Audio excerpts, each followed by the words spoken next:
Bismillahirrahmanirrahim, saudara-saudari sekalian. Apa itu Perang Uhud dan mengapa terjadi? Jawabannya akan disampaikan dalam penjelasan ini. Setelah kekalahan telak kaum musyrikin dalam Perang Badar, mereka berkumpul menemui pemimpin mereka, Abu Sufyan, dan berkata bahwa banyak dari orang-orang mereka telah terbunuh dalam perang tersebut. Mereka menyatakan bahwa mereka ingin membalas darah para korban. Mereka mengusulkan agar keuntungan dari perdagangan yang baru saja dibawa pulang oleh Abu Sufyan digunakan untuk mempersiapkan perang. Abu Sufyan menyetujui usulan tersebut dan persiapan perang pun dimulai dengan sangat serius. Dikatakan bahwa keuntungan dari perdagangan itu berjumlah sekitar 50.000 dinar dan seluruhnya digunakan untuk persiapan perang. Setelah persiapan selesai, pasukan Quraisy berangkat dari Makkah menuju Madinah. Dalam pasukan Quraisy tersebut juga terdapat para wanita. Para wanita itu menangisi para korban perang Badar sambil terus memotivasi para pria untuk membalas dendam dan tidak lari dari medan perang.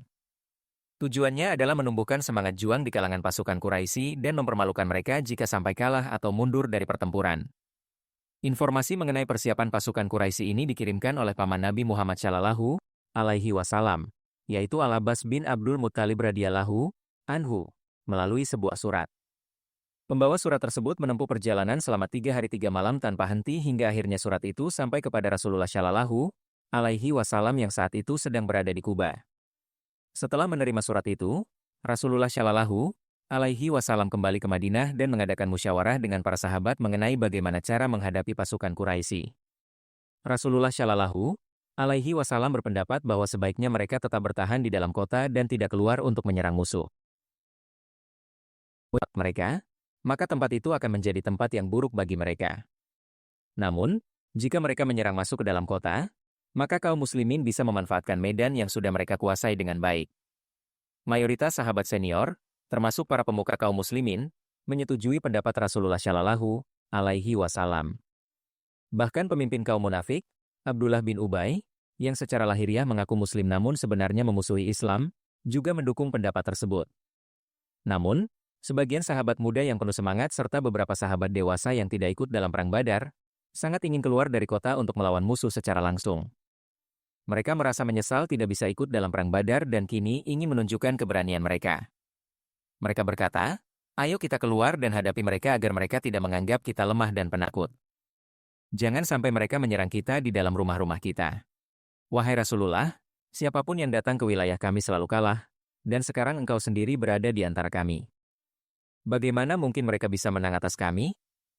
Sayyidina Hamzah radhiyallahu anhu juga mendukung pendapat mereka. Akhirnya Rasulullah Shallallahu Alaihi Wasallam menerima pendapat mereka. Setelah sholat Jumat, beliau menyampaikan khutbah dan memberikan pesan penting kepada kaum muslimin. Beliau bersabda, "Wahai kaum muslimin, berperanglah dengan kesungguhan dan penuh keberanian. Jika kalian bersabar, maka Allah Ta'ala akan memberikan kemenangan dan keberhasilan. Bersiaplah untuk berperang menghadapi musuh." Para sahabat merasa gembira mendengar perintah ini. Kemudian, Rasulullah Shallallahu Alaihi Wasallam melaksanakan sholat asyar bersama para sahabat. Orang-orang dari sekitar Madinah juga mulai berdatangan. Setelah itu, beliau masuk rumah bersama Sayyidina Abu Bakar radhiyallahu anhu dan Sayyidina Umar radhiyallahu anhu. Mereka memakaikan imamah, sorban, dan pakaian perang kepada Rasulullah Shallallahu Alaihi Wasallam. Di luar, para sahabat telah berbaris dan menunggu beliau keluar. Pada saat itu, Sayyidina Sa'id bin Mu'adz radhiyallahu anhu dan Sayyidina Asad bin Zurarah radhiyallahu anhu berkata kepada kaum muslimin, pendapat Rasulullah Shallallahu Alaihi Wasallam sebenarnya adalah untuk tetap di kota. Tapi kalian memaksanya untuk keluar. Alangkah baiknya jika kalian menyerahkan keputusan ini kembali kepada beliau. Apapun keputusan beliau, pasti itulah yang terbaik. Tak lama kemudian, Rasulullah Shallallahu Alaihi Wasallam keluar mengenakan pakaian perang. Para pemuda yang sebelumnya mendorong untuk keluar berkata, "Wahai Rasulullah, maksud kami bukan menentang keputusanmu atau memaksa engkau. Silakan lakukan apa yang engkau anggap terbaik." Namun Rasulullah Shallallahu Alaihi Wasallam bersabda, "Aku sudah mengenakan senjata, dan tidak pantas bagi seorang nabi untuk melepaskan senjatanya sebelum Allah Ta'ala memberikan keputusan di antara dia dan musuhnya." Rasulullah Shallallahu alaihi wasallam kemudian mempersiapkan 3 panji. Panji kaum Aus dipegang oleh Sayyidina Asad bin Zurarah radhiyallahu anhu. Panji kaum Muhajirin dipegang oleh Sayyidina Ali radhiyallahu anhu atau Sayyidina Mus'ab bin Umair radhiyallahu anhu. Dan panji kaum Hazraj dipegang oleh Sayyidina Hubab bin Munzir radhiyallahu anhu atau Sayyidina Sa'id bin Ubadah radhiyallahu anhu. Rasulullah shallallahu alaihi wasallam pun berangkat bersama pasukan sebanyak 1.000 orang. Di depan pasukan berjalan Sayyidina Sa'id bin Emiwats radhiyallahu anhu dan Sayyidina Sa'id bin Ubadah radhiyallahu anhu, yang merupakan pemimpin dari kabilah Aus dan Hazraj. Rasulullah shallallahu alaihi wasallam menunjuk seorang sahabat buta, Sayyidina Abdullah bin Ummi Maktum radhiyallahu anhu, sebagai penjaga Madinah selama beliau tidak ada. Dalam perjalanan, pasukan sampai di tempat bernama Saniyah, lalu melanjutkan perjalanan ke tempat bernama Syaihan, yang merupakan nama 2 bukit. Di sana, Rasulullah shallallahu alaihi wasallam memeriksa pasukan dan mengembalikan para pemuda yang masih terlalu muda untuk ikut berperang. Setelah pemeriksaan selesai, matahari telah terbenam. Sayyidina Zubair bin Awam radhiyallahu anhu mengumandangkan azan, lalu Rasulullah shallallahu alaihi wasallam memimpin sholat maghrib dan kemudian sholat isya. Setelah itu beliau beristirahat. Untuk berjaga malam, Rasulullah shallallahu alaihi wasallam menunjuk 50 orang mujahid dengan Sayyidina Muhammad bin Maslamah radhiyallahu anhu sebagai pemimpinnya. Mereka berjaga di sekitar pasukan sepanjang malam. Menjelang fajar, Rasulullah shallallahu alaihi wasallam melanjutkan perjalanan dari Syaihan dan tiba di dekat Gunung Uhud pada waktu sholat subuh. Di tempat itu, yang disebut dengan Syaute, beliau memimpin sholat subuh. Pada saat itu, Abdullah bin Ubay yang merupakan pemimpin kaum munafik masih ikut dalam pasukan bersama 300 orang dari pengikutnya. Namun di tempat tersebut, Abdullah bin Ubay berkata, "Engkau tidak menerima pendapatku dan malah mengikuti pendapat anak-anak muda ini. Sekarang lihatlah akibatnya sendiri. Kami tidak ingin mengorbankan nyawa tanpa alasan." Maka dia pun kembali ke Madinah bersama seluruh pengikutnya. Kini Rasulullah shallallahu alaihi wasallam hanya bersama 700 sahabat. Saat itu, kaum muslimin hanya memiliki 2 ekor kuda. Satu milik Rasulullah shallallahu alaihi wasallam dan satu lagi milik Sayyidina Abu Bardah radhiyallahu anhu. Rasulullah shallallahu alaihi wasallam kemudian memimpin pasukan hingga sampai ke lembah Uhud. Saat mendirikan kemah, beliau memilih lokasi yang menjadikan Gunung Uhud berada di belakang pasukan agar lebih terlindungi. Malam itu dilewati di sana. Ketika fajar menyingsing, Sayyidina Bilal radhiyallahu anhu mengumandangkan azan, pasukan membentuk barisan, dan Rasulullah shallallahu alaihi wasallam memimpin sholat subuh bersama mereka. Shallallahu alaihi wasallam memberikan khutbah yang berisi nasihat tentang jihad dan mencari rezeki yang halal. Beliau bersabda bahwa Jibril alaihi salam telah mewahyukan dalam hati beliau bahwa tidak ada seorang pun yang akan wafat sebelum ia mendapatkan rezeki yang telah ditetapkan baginya. Maka dari itu, carilah rezeki dengan cara yang baik dan halal. Beliau menggambarkan hubungan antar kaum mukminin seperti hubungan antara kepala dan tubuh. Jika kepala sakit, maka seluruh tubuh akan merasakan sakitnya. Setelah itu, kedua pasukan pun saling berhadapan. Di sisi pasukan musyrikin, di bagian kanan dan kiri ada Khalid bin Walid dan Ikrimah, yang pada saat itu belum memeluk Islam. Nabi Muhammad shallallahu alaihi wasallam memerintahkan Zubair bin Awam radhiyallahu ta'ala anhu untuk menghadapi Khalid, dan memberikan pasukan pemanah berjumlah 50 orang kepada Abdullah bin Zubair radhiyallahu ta'ala anhu untuk menjaga celah di gunung agar musuh tidak menyerang dari belakang. Yang tegas, meninggalkan posisi mereka, baik dalam keadaan menang maupun kalah. Kemudian Nabi Muhammad shallallahu alaihi wasallam mengangkat sebuah pedang dan bersabda, "Siapa yang akan menunaikan hak pedang ini?" Beberapa sahabat maju, tetapi pedang itu belum diberikan kepada siapapun. Abu Dujanah radhiyallahu ta'ala anhu berkata bahwa ia akan menunaikan hak pedang itu, maka beliau pun menyerahkannya kepadanya. Abu Dujanah radhiyallahu ta'ala anhu adalah seorang yang sangat pemberani dan dalam peperangan ia berjalan dengan penuh keangkuhan. Nabi Muhammad shallallahu alaihi wasallam bersabda bahwa gaya berjalan seperti itu dibenci oleh Allah, kecuali dalam kondisi seperti ini. Ketika dua pasukan sudah saling berhadapan, seorang musyrik menantang dari atas unta. Zubair bin Awam radhiyallahu ta'ala anhu segera mendekatinya dengan berjalan kaki, melompat ke arah unta itu, menangkap lehernya dan menjatuhkannya. Lalu Nabi Muhammad shallallahu alaihi wasallam bersabda bahwa setiap nabi memiliki hawari, dan hawari beliau adalah Zubair. Kemudian datang lagi seorang musyrik bernama Talhah bin Abu Talhah yang menantang. Ali bin Abi Thalib radhiyallahu ta'ala anhu menghadapinya dan memotong kakinya. Ketika Talhah meminta belas kasihan, Ali membiarkannya. Namun, setelah Nabi Muhammad Shallallahu alaihi wasallam bersabda untuk membunuhnya, maka Ali pun melaksanakannya. Setelah itu, saudaranya yang bernama Utsman bin Abu Talhah maju dan dibunuh oleh Hamzah bin Abdul Muthalib radhiyallahu ta'ala anhu. Kemudian putranya yang bernama Musafi maju dan dibunuh oleh Hashim bin Sabit radhiyallahu ta'ala anhu dengan panah. Setelah itu, datang Harits dan juga dibunuh oleh Hashim. Ibu dari kedua orang itu, yang bernama Syafiah, juga hadir di medan perang.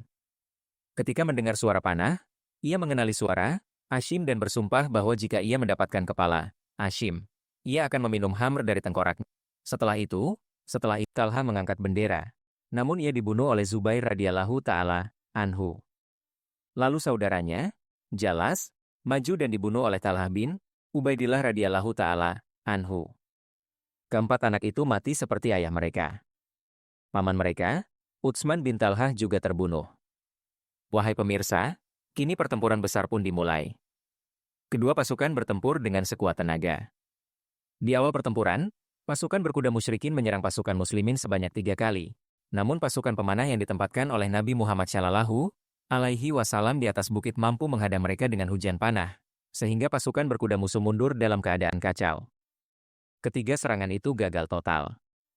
Setelah itu, kaum muslimin melakukan serangan balasan yang sangat dahsyat hingga pasukan musyrikin mengalami kerugian besar. Saat itu pertempuran benar-benar dalam puncaknya. Di antara wanita musyrikin ada Hindun, istri Abu Sufyan, yang saat itu belum masuk Islam dan merupakan musuh bebuyutan kaum muslimin. Ia sangat emosional dan keras. Ia membawa rebana bersama beberapa wanita lainnya dan mulai menabuhnya sambil bernyanyi untuk membangkitkan semangat pasukan mereka. Sementara itu, Abu Dujanah radhiyallahu ta'ala anhu benar-benar menunaikan hak pedang yang diberikan oleh Nabi Muhammad Shallallahu alaihi wasallam. Zubair bin Awam radhiyallahu ta'ala anhu berkata bahwa ketika Rasulullah Shallallahu alaihi wasallam bertanya siapa yang akan menunaikan hak pedang itu, aku meminta 3 kali tetapi tidak diberikan. Meskipun aku adalah keponakan beliau dari pihak bibi. Namun beliau malah memberikannya kepada Abu Dujanah. Maka aku dalam hati berkata, aku ingin melihat bagaimana ia menunaikan hak pedang ini. Kemudian aku mengikutinya seperti bayangan. Aku melihat ia mengeluarkan sehelai kain merah dari kaus kakinya. Di satu sisi kain itu tertulis, pertolongan Allah dan kemenangan sudah dekat, dan di sisi lain tertulis, pengecut dalam perang adalah kehinaan. Barang siapa lari dari medan perang, tidak akan selamat dari neraka. Lalu ia mengikatkan kain itu di kepalanya. Kaum Ansyar ketika melihat itu berkata, Abu Dujanah telah mengenakan ikat kepala kematian.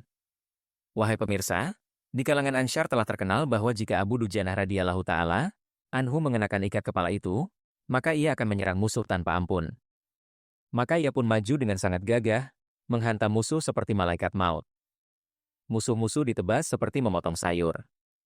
Ia membunuh musuh sampai pedangnya bengkok seperti sabit. Saat itu kaum muslimin berseru, Abu Dujanah benar-benar menunaikan hak pedang itu. Hamzah radhiyallahu ta'ala anhu juga bertempur dengan sangat berani seperti Abu Dujanah. Pada hari itu beliau memegang 2 pedang sekaligus dan bertempur sambil berkata, aku adalah singa Allah.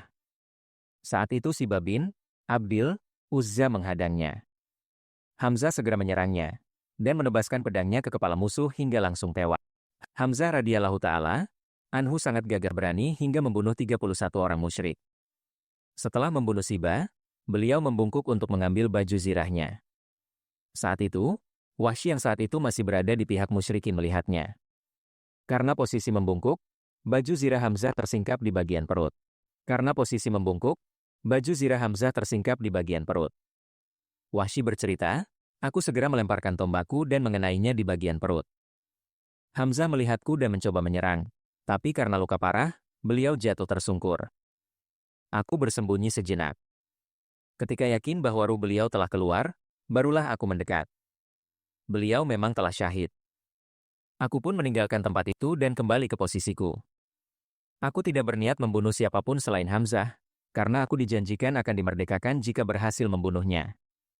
Wahai pemirsa, Wahsy radhiyallahu ta'ala anhu adalah budak dari Jubair bin Mut'im radhiyallahu ta'ala Anhu dan saat itu belum memeluk Islam. Ketika para pembawa bendera pasukan musyrik satu demi satu terbunuh dan tidak ada lagi yang mampu mengangkat bendera, semangat mereka runtuh dan melarikan diri. Suara teriakan mereka penuh kepanikan. Para wanita mereka yang tadinya menabur rebana dan bersorak-sorai, kini melemparkan rebana mereka dan lari ke arah gunung. Mereka begitu panik hingga mencabik-cabik pakaian mereka sendiri. Ketika kaum muslimin melihat musuh melarikan diri, mereka mulai mengejar dan mengambil senjata serta harta rampasan perang. Namun di saat genting itu, sebuah peristiwa penting terjadi. Nabi Muhammad Shallallahu Alaihi Wasallam telah menempatkan 50 pemanah di celah bukit dan dengan jelas memerintahkan mereka agar tidak meninggalkan posisi mereka. Pemimpin mereka adalah Abdullah bin Zubair radhiyallahu ta'ala anhu. Ketika pasukan kecil itu melihat orang-orang kafir melarikan diri dan kaum muslimin sedang sibuk mengumpulkan harta rampasan perang, mereka pun mulai meninggalkan pos mereka. Melihat hal ini, Abdullah bin Zubair radhiyallahu ta'ala anhu berkata, "Mau kemana kalian? Kita tidak boleh meninggalkan tempat ini." Salam telah memberi petunjuk untuk tetap bertahan di sini dan tidak bergeser dari tempat kita.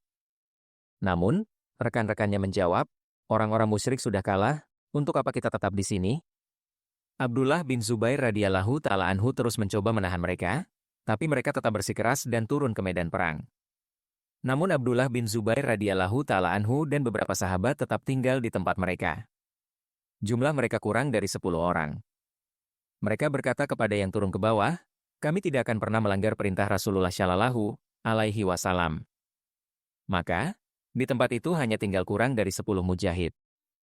Pada saat itu, Khalid bin Walid melihat celah di lereng. Dia adalah pemimpin pasukan kafir di sayap kanan. Setelah mundur dari pertempuran, dia melihat celah tersebut kosong. Sepanjang pertempuran, dia sudah beberapa kali mencoba menyerang dari arah itu, tapi hujan anak panah dari 50 pemanah muslim menghalangi langkah mereka. Namun sekarang, ketika dia melihat hanya ada segelintir muslim yang tersisa di sana, dia pun menyerang mereka bersama pasukannya. Ikramah bin Abu Jahal juga kembali bersama pasukannya ke arah yang sama. Maka, dua pasukan kafir menyerang sekelompok kecil muslim tersebut. Serangan mereka begitu dahsyat hingga dalam serangan pertama saja, Abdullah bin Zubair radhiyallahu ta'ala anhu dan para sahabatnya gugur syahid. Orang-orang musyrik kemudian melakukan mutilasi terhadap jasad Abdullah bin Zubair radhiyallahu ta'ala anhu. Mereka memotong hidung, telinga, tangan, dan kakinya. Tubuhnya penuh dengan tombak hingga tubuhnya seperti disaring. Tapi sungguh luar biasa keberanian mujahid ini yang tidak bergeser dari tempatnya demi mentaati perintah Nabi Shallallahu Alaihi Wasallam. Setelah itu, dua pasukan musyrik menyerang kaum muslimin dari arah belakang melalui celah tersebut. Saat itu, kaum muslimin sedang sibuk mengumpulkan harta rampasan perang. Kebanyakan dari mereka telah menyarungkan pedang. Serangan tiba-tiba ini membuat mereka panik. Orang-orang kafir saat itu dengan penuh semangat berteriak memanggil berhala-berhala mereka, "Ya Hubal! Ya Uzza!" Kaum muslimin begitu panik hingga mereka berlarian. Semua tawanan dan harta rampasan yang sudah mereka kumpulkan pun ditinggalkan begitu saja. Bendera pasukan kafir sempat jatuh ke tanah. Seorang wanita musyrik bernama binti Ikramah melihatnya, lalu segera mengambil dan mengibarkannya tinggi-tinggi. Orang-orang musyrik yang sebelumnya melarikan diri pun kembali ketika melihat bendera mereka berkibar. Mereka sadar bahwa arah pertempuran telah berubah. Maka mereka pun berbondong-bondong berkumpul di sekitar bendera dan kembali menyerang kaum muslimin yang sedang kacau. Saat itu, seorang musyrik bernama Ibnu Kamiyah berseru, "Muhammad Shallallahu Alaihi Wasallam telah terbunuh." Naudzubillah. Kabar ini semakin membuat kaum muslimin panik. Salah seorang sahabat berkata, "Kalau Rasulullah Shallallahu Alaihi Wasallam telah gugur, untuk apa kita terus bertempur?" Namun sebagian sahabat radhiyallahu ta'ala anhum berkata, "Jika Rasulullah Shallallahu Alaihi Wasallam telah syahid, apakah kalian tidak akan berperang untuk agama Nabi kalian agar kalian bisa menghadap Allah dalam keadaan syahid?" Sabit bin Waqsi radhiyallahu ta'ala anhu berseru, "Wahai kaum Ansyar, jika Rasulullah Shallallahu Alaihi Wasallam telah syahid, maka Allah Ta'ala tetap hidup, dia tidak akan mati. Berperanglah demi agama kalian. Allah Ta'ala akan memberikan kemenangan dan kejayaan." Mendengar ini, pasukan Ansyar langsung menyerang pasukan kafir yang di dalamnya terdapat Khalid bin Walid, Ikramah bin Abu Jahal, Amr bin Esh, dan Jarrah bin Hatam, yang semuanya adalah prajurit-prajurit tangguh. Menanggapi serangan itu, Khalid bin Walid melancarkan serangan balasan. Dalam serangan ini, Sabit bin Waksi radhiyallahu ta'ala anhu dan para sahabatnya gugur. Wahai pemirsa, di tengah kepanikan, sebagian orang mulai mundur kembali ke arah Madinah. Dalam perjalanan mereka bertemu dengan Ummu Amarah radhiyallahu ta'ala anha yang berkata, "Wahai kaum muslimin, apa ini? Kalian berbalik mundur?" Mendengar ini, mereka pun kembali dan menyerang pasukan musyrik. Di sisi lain, karena kaum muslimin tercerai-berai, pasukan musyrik berhasil menyerang Rasulullah Shallallahu alaihi wasallam. Namun, pada saat yang sangat genting itu, Rasulullah Shallallahu alaihi wasallam tetap teguh dan tidak bergeming dari tempat beliau. Beliau tetap menyeru para sahabat radhiyallahu ta'ala anhum, "Wahai fulan, datanglah kepadaku. Aku adalah utusan Allah." Dari segala arah, panah-panah meluncur ke arah beliau. Namun Allah Ta'ala melindungi beliau dari panah-panah itu. Pada saat genting ini, sekelompok sahabat tetap setia berada di sekitar beliau Shallallahu alaihi wasallam. Mereka menghadapi serangan musyrik dengan mengorbankan diri mereka seperti kupu-kupu yang terbang ke api, demi melindungi Rasulullah Shallallahu alaihi wasallam. Di antara mereka adalah Abu Talhah radhiyallahu ta'ala anhu. Ia menahan serangan musuh dengan perisainya. Ia adalah pemanah yang sangat andal, dan terus-menerus meluncurkan panah ke arah musuh sambil berkata, "Jiwaku aku korbankan untukmu, wajahku menjadi perisai untukmu." Ketika Rasulullah Shallallahu alaihi wasallam melihat ada anak panah di tempat salah seorang sahabat, beliau bersabda, "Tumpahkan anak panah kalian di depan Abu Talhah." Pada saat itu, para sahabat yang berada di sekitar Rasulullah Shallallahu alaihi wasallam bertempur dengan gigih.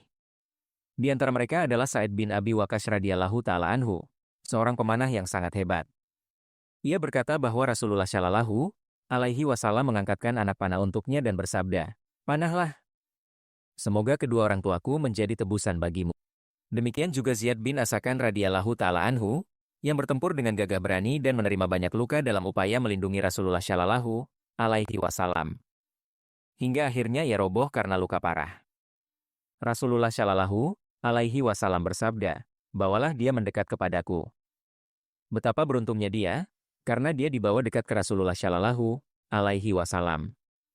Ketika dibaringkan di tanah, ia meletakkan wajah dan pipinya di kaki Rasulullah Shallallahu alaihi wasallam dan menghembuskan nafas terakhirnya dalam keadaan seperti itu. Alangkah mulianya kematiannya. Demikian juga Mus'ab bin Umair radhiyallahu ta'ala anhu gugur syahid saat melindungi Rasulullah Shallallahu alaihi wasallam dari serangan Ibnu Qami'ah.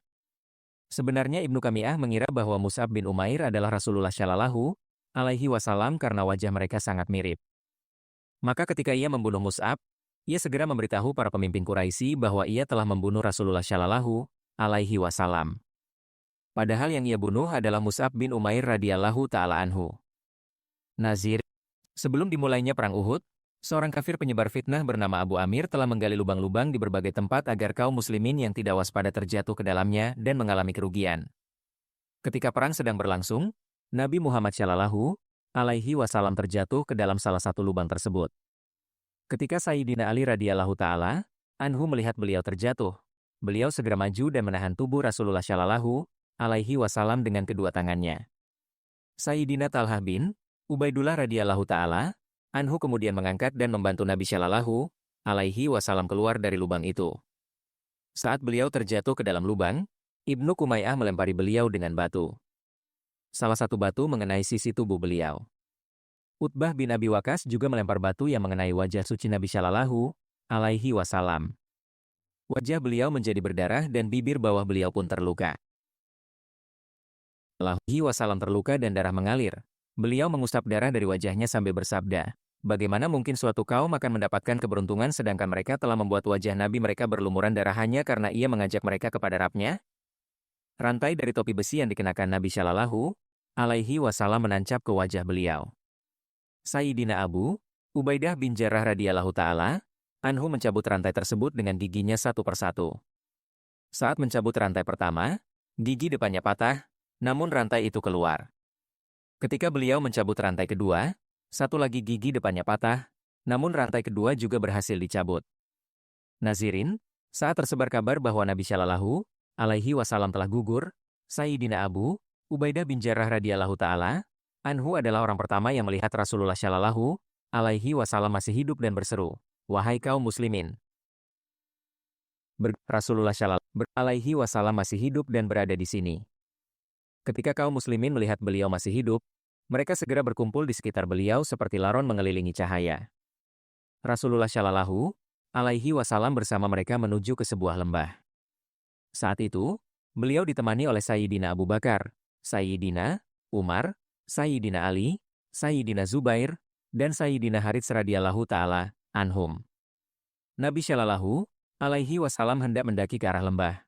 Namun karena banyaknya luka dan beratnya baju besi, beliau kesulitan untuk mendaki.